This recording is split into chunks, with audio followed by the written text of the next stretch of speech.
Le passage qu'on trouve ce matin, c'est un passage, un contexte particulier où il va y avoir une rencontre entre une femme qui est accusée, qui est condamnée déjà, et Jésus. Et puis tout ça va se passer dans une période particulière aussi parce que c'est la période d'une fête juive. On appelle ça la fête des tabernacles. Le tabernacle étant la maison de Dieu, la tente de Dieu dans l'Ancien Testament. Et donc les Juifs avaient plusieurs fêtes traditionnelle. Cette fête-là était fêtée chaque année et une des particularités de cette fête, c'est que le soir, on allumait des lampes énormes au temple qui éclairaient une partie de la ville et les prêtres juifs sortaient avec des torches et dansaient littéralement dans le temple pour fêter Dieu qui est la lumière des hommes. Et c'est dans ce contexte-là qu'au verset 12, Jésus va dire « Je suis la lumière du monde. Je suis la lumière du monde. » Et c'est une des clés pour comprendre ce que Dieu nous dit dans la Bible sur sa personne. Dans le passage, il est question de l'attitude de Dieu devant les êtres imparfaits et pécheurs que nous sommes. Il est question des jugements que nous portons les uns sur les autres, même à l'intérieur de l'Église aussi, mais entre nous, dans nos relations. Il est aussi question du fait que Christ nous accueille et ne nous condamne pas. Enfin, s'il ne nous condamne pas, il ne nous abandonne pas. Et on va voir comment il va interagir avec cette femme-là. Il ne nous abandonne pas à notre malheur, mais il nous guide vers la lumière. Et c'est une des idées importantes dans la Bible. Le fait que Dieu nous connaît, nous voit comme nous sommes, puis il nous aime, il ne nous condamne pas, mais il ne nous laisse pas à nous-mêmes. Il vient pour nous sauver, il vient pour nous guider. Et si on transpose ça dans l'Église, aujourd'hui, voici comment je dirais ça, l'Église de Jésus-Christ n'est pas là pour condamner le monde, mais pour accueillir avec grâce et accompagner les hommes et les femmes qui veulent suivre Jésus pour vivre une vie nouvelle. Je répète ça. L'Église de Jésus-Christ n'est pas là pour condamner le monde, mais pour accueillir avec grâce et accompagner les hommes et les femmes qui veulent suivre Jésus pour vivre une vie nouvelle. On va aller dans la prière puis on va lire ce beau passage de Jean. Seigneur Jésus, après tant d'années de vie chrétienne, j'ai encore besoin de me rappeler combien tu es un Dieu qui accueille le pécheur. Combien tu es un sauveur qui accueille, qui ne condamne pas celui qui se tourne vers toi, mais qui sauve celui qui est désemparé, celui qui constate son état, celui qui s'humilie devant toi, brisé par les conséquences de ses propres choix, de ses propres manquements, de ses propres fautes. Celui qui humblement reconnaît ses imperfections, ses péchés, tu l'accueilles, Seigneur. Et Seigneur, j'ai besoin encore, après tellement de décennies à marcher avec toi, que tu me rappelles ça constamment. Et comme Église, Seigneur, tu nous as placés dans ce monde pour annoncer ce message au monde. On se prépare à fêter Noël dans quelques semaines, Seigneur, puis c'est ce message-là qu'on veut proclamer, c'est ce message-là qu'on veut se partager les uns aux autres dans l'Église. L'Église n'est pas un lieu de condamnation, Seigneur. C'est un lieu de salut, de sauvetage, de rédemption, d'accompagnement dans la lumière. Alors je te prie de nous parler ce matin par ta parole puissamment, Seigneur. C'est en Jésus-Christ qu'on te prie. Amen. On va écouter la lecture de la parole de Dieu. Alors, le passage biblique de ce matin est tiré de l'Évangile de Jean, au chapitre 8, les versets 1 à 12, dans la nouvelle édition de Genève. Alors, Jean 8, les versets 1 à 12. Jésus se rendit à la montagne des Oliviers, mais, dès le matin, il alla de nouveau dans le temple et tout le peuple vint à lui. S'étant assis, il les enseignait. Alors les scribes et les pharisiens amenèrent une femme surprise en adultère. Et, la plaçant au milieu du peuple, ils dirent à Jésus, « Maître, cette femme a été surprise en flagrant délit d'adultère. Moïse, dans la loi, nous a ordonné de lapider de telles femmes. Toi donc, que dis-tu? » Il disait cela pour l'éprouver, afin de pouvoir l'accuser. Mais Jésus, s'étant baissé, écrivait avec le doigt sur la terre. Comme il continuait à l'interroger, il se releva et leur dit, « Que celui de vous qui est sans péché jette le premier la pierre contre elle. » Et s'étant de nouveau baissé, il écrivait sur la terre. Quand ils entendirent cela, accusés par leur conscience, ils se retirèrent un à un, depuis les plus âgés jusqu'au dernier. Et Jésus resta seul avec la femme qui était là au milieu. Alors s'étant relevé et ne voyant plus que la femme, Jésus lui dit, « Femme, où sont ceux qui t'accusaient? Personne ne t'a-t-il condamné? » Elle répondit, « Non, Seigneur. » Et Jésus lui dit, « Je ne te condamne pas non plus. Va et ne pêche plus. » Jésus leur parla de nouveau et dit, « Je suis la lumière du monde. Celui qui me suit ne marchera pas dans les ténèbres, mais il aura la lumière de la vie. » Merci, Danny. Ah, il y a quelqu'un qui a besoin de se réveiller. Excusez-moi, je suis en forme ce matin. Versets 10 et 11. Alors, s'étant relevé et ne voyant plus que la femme, Jésus lui dit, « Femme, où sont ceux qui t'accusaient? Personne ne t'a-t-il condamné? » Elle répondit, « Non, Seigneur. » Et il lui dit, « Je ne te condamne pas non plus. Va et ne pêche plus. » Je ne te condamne pas non plus. Va et ne pêche plus. C'est une drôle de parole, cette phrase-là. C'est comme une parole remplie de grâce. Tu sais, tu te présentes devant Jésus, puis tu as plein de gens qui mettent de la pression, puis on menace ta vie, on se prépare à te lapider. Littéralement, là, c'est ça la scène. Et puis, tu es amené à Jésus, tu t'attends dans le fond à ce que Jésus confirme. Parce que la manière que Jésus échange avec elle, il ne dit pas qu'elle n'a pas péché. Donc, cette femme-là s'attend à ce qu'il y ait une confirmation, puis s'attend à mourir. Puis les paroles de Jésus, c'est, est-ce qu'il y a quelqu'un qui t'accuse encore? Où sont partis tes accusateurs? Puis là, il lui dit, je ne te condamne pas non plus. Quelle parole de grâce incroyable. Quand on vient à Dieu, là, c'est toujours ça qu'on veut entendre, n'est-ce pas? Moi non plus, je ne te condamne pas. En fait, on passe une partie de notre vie chrétienne à intégrer, à accepter, à vivre ces paroles-là, à vraiment les accepter et à dire, je suis vraiment accueilli dans la présence de Dieu, c'est extraordinaire. Mais en même temps, dans la même phrase, Jésus lui dit, va et ne pêche plus. C'est comme s'il la condamnait. Comprenez? Je ne te condamne pas, maintenant, pêche plus. Comme on dirait en québécois. Condamné. Est condamné par le fait même. C'est une drôle de phrase. Tu t'en vas où avec une phrase comme ça? Tu es soulagé, puis tu pars avec un fardeau.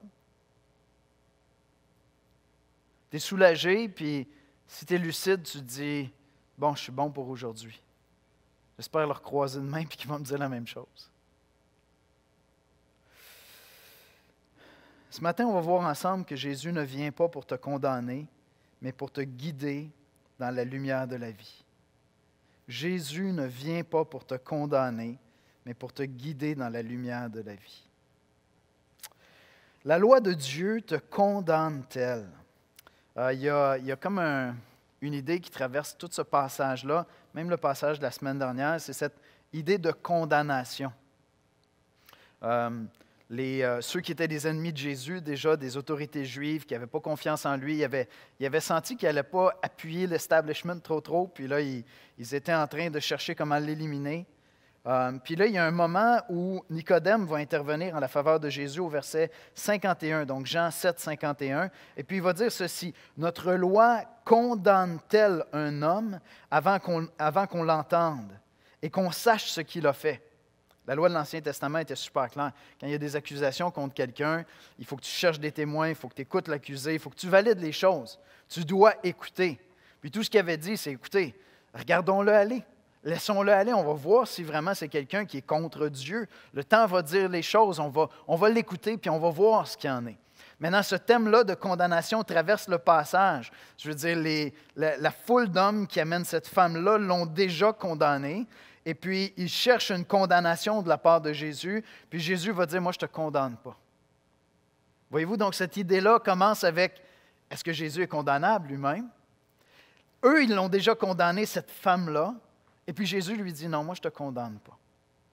Cette idée-là traverse tout le passage. Au verset 3, chapitre 8, « Alors les scribes et les pharisiens amenèrent une femme surprise en adultère. » Le texte nous dit qu'ils l'ont surprise. Bon, si tu es attentif un peu au texte, il y a un problème avec le texte parce que c'est le genre de péché que tu ne fais pas seul. Donc, il devrait y avoir un co-accusé, n'est-ce pas? Mais il n'est pas là. Est-ce que c'était un de leurs amis? Est-ce qu'il s'est sauvé en courant? On ne le sait pas. Mais il n'est pas là, puis eux autres trouvent que c'est légitime de venir accuser cette femme-là seulement. Assez étrange. Mais eux l'ont condamnée. Puis en fait, le texte, la manière qui est écrit, la condamne. Elle est surprise en délit d'adultère. Donc, c'est clair, le texte le dit, le narrateur nous dit qu'elle est condamnable. Versets 5 et 6, ils se présentent devant Jésus, cherchant à piéger Jésus. Ils veulent qu'il se coince lui-même avec ses propres paroles. Versets 5 et 6, « Moïse, dans la loi, nous a ordonné de lapider de telles femmes. Toi donc, que dis-tu? » Il disait cela pour l'éprouver, afin de pouvoir l'accuser. Mais Jésus, s'étant baissé, écrivait avec le doigt sur la terre. Et donc, ils veulent essayer de le coincer. Ils veulent essayer de le coincer soit politiquement, en l'amenant à approuver un meurtre qui aurait pu ensuite amener devant les autorités religieuses, soit en le rendant odieux devant la population. Mais ils essaient de le coincer avec ses paroles. Le passage juste avant a dit quoi? Il a dit, « Écoutez, notre loi dit qu'il faut écouter un accusé avant. Donc, on va aller le coincer avec ses propres paroles, on va l'écouter parler. On veut condamner Jésus. On veut le rendre condamnable à son tour. » Verset 7, « Comme il continuait à l'interroger, il se releva et leur dit, « Que celui de vous qui est sans péché jette le premier la pierre contre elle. » C'est vraiment un beau passage parce que Jésus va renverser complètement la situation. Et finalement, tout le monde va finir par partir. Les accusateurs, devant cette phrase-là de Jésus, réalisent qu'ils sont eux-mêmes condamnables. Ils vont se retirer. Ils vont partir. Ils sont trouvés eux-mêmes condamnables. Si nous voulions être honnêtes, on reconnaîtrait qu'on est tous condamnables. C'est pour ça que je disais en introduction que l'Église n'est pas là pour condamner. L'Église n'est pas là pour condamner parce qu'on est tous condamnables. On est tous sur le même pied d'égalité. L'apôtre Paul va dire dans Romains 3, en comparant les Juifs avec les non-Juifs, les Juifs qui avaient la loi de Dieu, qui savaient comment marcher selon Dieu, les non-Juifs qui n'avaient pas la loi de Dieu prescrite par Moïse, mais il y avait la loi de Dieu dans leur conscience quand même, puis leur conscience pouvait les accuser. On lit dans Romains 3, les versets 9 à 18, « Quoi donc? Sommes-nous plus excellents en parlant des Juifs? Nullement, car nous avons déjà prouvé que tous, Juifs et Grecs, en voulant dire les non-Juifs, sont sous l'empire du péché. Selon qu'il est écrit, il n'y a point de juste, pas même un seul. Nul n'est intelligent. Nul ne cherche Dieu. Intelligence dans le sens de cette piété, cet amour de la sainteté, de chercher Dieu, de vouloir marcher selon Dieu. Il dit, non, on manque tous à quelque part. Chacun d'entre nous, même les plus pieux d'entre nous. Tous sont égarés. Tous sont pervertis. Il n'en est aucun qui fasse le bien, pas même un seul. Leur gosier est un sépulcre, un tombeau ouvert qui sent le cadavre. Ils se servent de leur langue pour tromper. Ils ont sous leurs lèvres un venin d'aspic. Leur bouche est pleine de malédiction et d'amertume. Ils ont les pieds légers pour répandre le sang. Ils aiment la violence. La destruction et le malheur sont sur leur route. Ils ne connaissent pas le chemin de la paix. La crainte de Dieu n'est pas devant leurs yeux. Hey, c'est l'histoire des hommes, ça. Et c'est pas que l'être humain ne fait jamais rien de bien. C'est pas que l'être humain n'agit jamais avec compassion. C'est pas ça que Paul est en train de dire. Il est en train de dire que fondamentalement, nous sommes des êtres affectés par le péché, corrompus, Et il n'y a personne de vraiment pur. Souvent, si on voulait être honnête avec nous-mêmes, nous reconnaîtrions que même dans nos gestes qu'on estime être les plus purs, il y a encore de l'orgueil qui est là. Tu as juste à poser un geste d'une très, très grande bonté, puis que quelqu'un remercie quelqu'un d'autre à ta place, l'attribue à quelqu'un d'autre. Regarde spontanément ce qui vient dans ton cœur. Ah, mais c'est moi qui ai fait ça. Si nous voulions être honnêtes, on reconnaîtrait qu'on est tous condamnables. Et c'est ça que ce passage-là est en train de souligner. Cette femme-là est condamnable. Elle a été surprise en délit d'adultère. Elle est infidèle. Mais la foule qui vient l'accuser est tout aussi condamnable. Jésus le remet en pleine face. Et donc, si on voulait être honnête, on reconnaîtrait qu'on est tous condamnables devant Dieu. Maintenant, comment est-ce que nous, on se justifie en général? C'est en se comparant avec les autres. C'est ça que cette foule-là est en train de faire. Hein? Je veux dire, ils ne voient pas leur péché du jour parce qu'ils ont trouvé quelqu'un qui a commis un plus grand péché. Moi, quand je lis les médias, quand je me promène sur Twitter, sur Facebook, je passe mon temps à juger. Littéralement, je passe mon temps à trouver du monde qui font plus dur que moi. J'ai comme un détecteur de pécheurs chez les autres qui est hyper puissant. Il s'agirait que je passe une journée avec vous, puis je trouverais 2-3 affaires qui ne marchent pas dans votre vie. C'est ça qu'ils font. Et comment est-ce qu'on se soulage? C'est en trouvant des gens plus condamnables que nous. Mais l'Église n'est pas là pour condamner. Si on voulait être honnête, on reconnaîtrait qu'on est tous condamnables. À l'exception d'un seul. Celui qu'il voulait condamner. C'est triste à dire, mais cette femme-là est juste un outil entre leurs mains pour faire le mal, puis essayer de démontrer que Jésus est condamnable. C'est assez pathétique, la méchanceté du cœur humain, n'est-ce pas? Se préparer à lapider cette femme-là, alors que peut-être que c'est leur chum qui s'est poussé, là. Mais ce qu'ils veulent faire, c'est qu'ils veulent condamner Jésus. Ils veulent le piéger avec ses propres paroles. Jamais, jamais, personne n'a réussi à exposer un péché chez Christ. Il est le seul qui n'est pas condamnable. L'ironie absolument extraordinaire de l'Évangile, la bonne nouvelle de Jésus-Christ, c'est que le seul qui n'est pas condamnable va être condamné pour nous.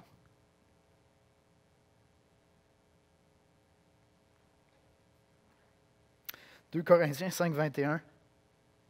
Celui qui n'a point connu de péché, l'apôtre Paul parle de Jésus, il l'a fait devenir péché pour nous, afin que nous devenions en lui justice de Dieu. » Lorsque Christ est sur la croix, Christ est fait péché, c'est-à-dire qu'il prend la condamnation de nos péchés. Lui qui n'est pas condamnable s'offre en sacrifice prenant notre condamnation à notre place. Je le dis souvent, je le répète à l'Église, si on avait entendu la réponse du Père lorsque le Fils s'est écrié « Mon Dieu, pourquoi m'as-tu abandonné? » La réponse est là dans son silence, mais si elle avait été audible, ça aurait été quelque chose du genre « Parce qu'en ce moment, mon Fils, tu es l'être le plus ignoble de l'humanité à mes yeux. » Parce que Christ a été fait péché à ma place. C'est la douce ironie de l'Évangile. Celui qui n'a pas connu le péché, il l'a fait devenir péché pour nous, afin que nous devenions en lui justice de Dieu. Ah, écoute, si tu n'as pas compris ces paroles-là, puis si ce n'est pas dans ta vie, je prie que ce soit une réalité dans ton cœur, dans ta vie. C'est la plus belle des choses qui peut t'arriver. Jésus n'est pas venu pour nous condamner, mais il est venu pour nous sauver. Quand tu te présentes devant un juge, tu attends une chose ou l'autre. Ce que tu espères, c'est que tu vas être exempté. Ce que tu crains, c'est d'être condamné. Est-ce que j'ai raison? Tu te présentes devant un juge. Il y a deux options. Tu espères qu'il va te déclarer innocent, exempt de toute faute. Puis tu crains qu'il te condamne. Le juge n'est pas là pour te sauver. Le juge est là pour juger. Le juge est là pour déclarer si tu es condamnable ou si tu es innocent. Jésus n'est pas venu pour condamner. Jésus n'est pas venu comme un juge. Jésus ne te condamne pas. Versets 10 et 11, toujours dans Jean 8. Alors, s'étant relevé et ne voyant plus que la femme, Jésus lui dit, « Femme, où sont ceux qui t'accusaient? Personne ne t'a-t-il condamné? » Elle répondit, « Non, Seigneur. » Jésus lui dit, « Je ne te condamne pas non plus. Va et ne pêche plus. » Dans Jean 3, au verset 17, donc un peu plus tôt dans l'Évangile de Jean, on lit ceci. « Dieu, en effet, n'a pas envoyé son Fils dans le monde pour qu'il juge le monde, mais pour que le monde soit sauvé par lui. » Dieu, en effet, n'a pas envoyé son Fils dans le monde pour qu'il juge le monde, mais pour que le monde soit sauvé par lui. Il y a quelque chose d'étrange qui se passe avec cette femme-là. J'ai appelé ça la grâce d'être exposée. Je ne sais pas si vous vous rappelez, si vous étiez avec nous lorsqu'on a vu la femme samaritaine ensemble, puis Jésus, dans son dialogue avec elle, comme gentiment, il la piège un petit peu pour l'amener à se dévoiler, puis à se dévoiler, puis à se dévoiler. Puis finalement, elle est obligée d'exposer que sa vie, c'est n'importe quoi. Sa vie est complètement déréglée. Et ça prenait cette exposition-là. Il faut qu'elle soit ouverte. Il faut que ce soit franc jeu avec Dieu pour que la grâce puisse être présente, pour qu'elle puisse être graciée, qu'elle puisse recevoir la grâce, être sauvée par Christ. Il faut qu'elle soit exposée. Fait que l'ironie dans ce passage-là, c'est que la personne qui va être bénie, c'est la personne qui est exposée. C'est contre-intuitif pour nous. Nous ne voulons pas être exposés. Je ne veux pas être exposé. Je veux régler mes affaires moi-même. Je ne veux pas qu'on voit ce que j'ai fait de mal. Mais sans que le péché soit exposé, il n'y a pas de grâce possible. Tu n'entendras jamais la voix de Dieu qui va te dire « Moi non plus, je ne te condamne pas. » Si ton péché n'est pas dévoilé devant Dieu. Alors, quand je dis que l'Église n'est pas là pour condamner, dans notre relation, dans nos relations les uns avec les autres, lorsqu'on dit qu'on est là pour se rappeler l'Évangile les uns aux autres, ça présume, ça veut dire qu'on développe une culture ensemble dans l'Église où je sais que je peux aller exposer mon péché à un frère, je sais que je peux aller exposer mon péché à une sœur et je ne serai pas condamné. Mais que je vais être accueilli comme Christ pour qu'ensuite on puisse me rappeler l'Évangile. Mais si l'Église est là, puis on se donne bonne conscience à nous-mêmes en jugeant les autres, puis en se jugeant les uns les autres, en jugeant le monde, comment est-ce qu'on va faire pour annoncer l'Évangile? Non, il faut que la personne puisse venir à moi et que ce soit sécuritaire d'être exposé parce que je vais être accueilli par la grâce. Et ça, c'est une culture d'Église. C'est ça, se rappeler l'Évangile les uns aux autres. Quand je suis dans mon coin, puis mon réflexe d'homme pécheur, c'est de m'isoler, parce qu'il y a quelque chose dans ma vie qui ne va pas, puis je n'ai pas envie d'être exposé, puis je m'éloigne des relations humaines, je m'éloigne de plus en plus de l'Église, je prends de la distance. J'ai besoin de savoir que l'Église est cet endroit où je ne suis pas condamné, mais où je suis accueilli avec la grâce de Jésus-Christ. Cet endroit sécuritaire, comme cette femme-là, qui était en danger jusqu'à temps qu'elle soit dans la présence de Jésus. Lorsqu'elle est arrivée dans la présence de Jésus, c'est devenu safe space, vraiment, sans hypocrisie. son péché à elle pouvait être exposé. Parce que Jésus n'était pas là pour la condamner. La grâce d'être exposé.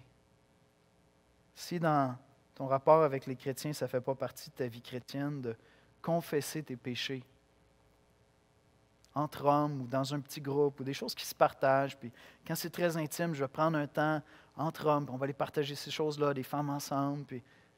Mais si ça ne fait pas partie de ton style de vie, de ton rythme de vie chrétienne, écoute bien ça, si ça ne fait pas partie de ton rythme de vie chrétienne, il y a une dimension de l'Évangile, soit que tu n'as pas compris, soit qu'elle est absente de ta vie. Lorsqu'on dit que l'Évangile est un trésor inestimable qui nous transforme de jour en jour, si ceci ne fait pas partie de ta vie, avoir la possibilité d'aller t'exposer pour que quelqu'un te rappelle l'Évangile, il y a une dimension de l'Évangile qui ne fait pas partie de ta vie. Puis l'Église doit être cet endroit-là où c'est safe d'être exposé. Maintenant, Jésus lui dit aussi, il lui dit, va et ne pêche plus. Je ne te condamne pas non plus, va et ne pêche plus. C'est quoi cette phrase-là? Va et ne pêche plus. C'est une condamnation en soi, on l'a dit. Tout à l'heure, on a dit que le juge, quand tu te présentes devant lui, il est là pour soit te condamner, soit t'exempter. C'est vrai? Soit qu'il va te condamner, soit qu'il va t'exempter. Jésus, lui, est là ni pour te condamner, ni pour t'exempter. Est-ce que vous me suivez? Jésus est là ni pour te condamner, ni pour t'exempter. Parce qu'il ne se présente pas comme un juge, mais comme un sauveur. Comme un guide qui vient te conduire dans une vie nouvelle. Et donc, lorsque tu reçois cette grâce de saisir la bonne nouvelle de ce que Christ a fait en mourant sur la croix, en prenant tes péchés à ta place, tu oses venir t'exposer dans sa présence et tu reçois cette grâce-là qui dit « Je ne te condamne pas, moi non plus. Va et ne pêche plus. » Puis là, tu dis « Mais qu'est-ce que je fais? » Verset 12. Verset 12. Jésus leur parla de nouveau et dit « Je suis la lumière du monde. Celui qui me suit ne marchera pas dans les ténèbres, mais il aura la lumière de la vie. » Dans l'Évangile de Jean, il y a, ceux qui sont familiers avec l'Évangile de Jean, il y a 7 « je suis », une formule en grec qui est particulière. Je suis, ego eimi.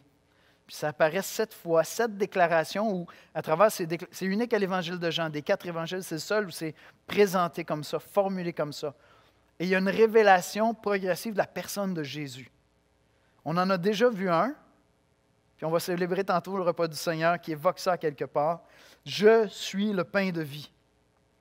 Dans le passage ici, je suis la lumière du monde. Plus tard, il va dire, je suis la porte par laquelle on accède à Dieu, on entre dans le royaume de Dieu. Je suis le bon berger qui donne sa vie pour ses brebis. Je suis la résurrection et la vie.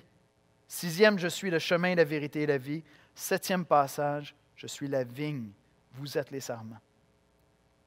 7 fois, il va dire « je suis ». Et puis ici, il dit « je suis la lumière du monde ». Le thème de la lumière dans la Bible est super important. Si vous êtes familier avec l'Ancien Testament, lorsque le peuple d'Israël fuit, sort de l'Égypte, il va être conduit dans le désert dans un long pèlerinage et il va suivre de jour une colonne de nuée et de nuit une colonne de feu, qui est là pour le guider. C'est la lumière de Dieu qui est en train de guider Israël à travers son pèlerinage. Et non seulement cette lumière-là est là pour le guider, mais elle est là pour le protéger. Lorsque des adversaires viennent pour attaquer Israël, cette colonne-là va se déplacer puis elle va aller derrière. Alors que les autres sont en train de fuir, elle va se déplacer, elle va venir derrière, s'interposer. De nuit, une colonne de feu qui est là. La Bible, la parole de Dieu, nous est présentée comme cette lumière qui éclaire notre sentier. Et dans Jean 1, il nous est dit que la lumière est la vie des hommes. Jésus arrive ici et il dit « Je suis la lumière du monde. Pendant cette fête des tabernacles, où on fêtait cette lumière-là, qui est la lumière de Dieu qui nous conduit hors des ténèbres. Je vais inviter les musiciens à venir me rejoindre à l'avant pendant qu'on est en train de conclure. Je suis la lumière du monde. Celui qui me suit ne marchera pas dans les ténèbres, mais il aura la lumière de la vie. À cette femme-là, à qui il dit « Va et ne pêche plus », il est en train de dire « Suis-moi. Marche à ma suite maintenant. » Parce que Jésus est venu ni pour nous condamner, ni pour nous exempter. Il est venu pour nous offrir son pardon, une fois qu'on est exposé, puis nous guider dans la vérité. Et on va le voir la semaine prochaine, on va développer ça davantage la semaine prochaine.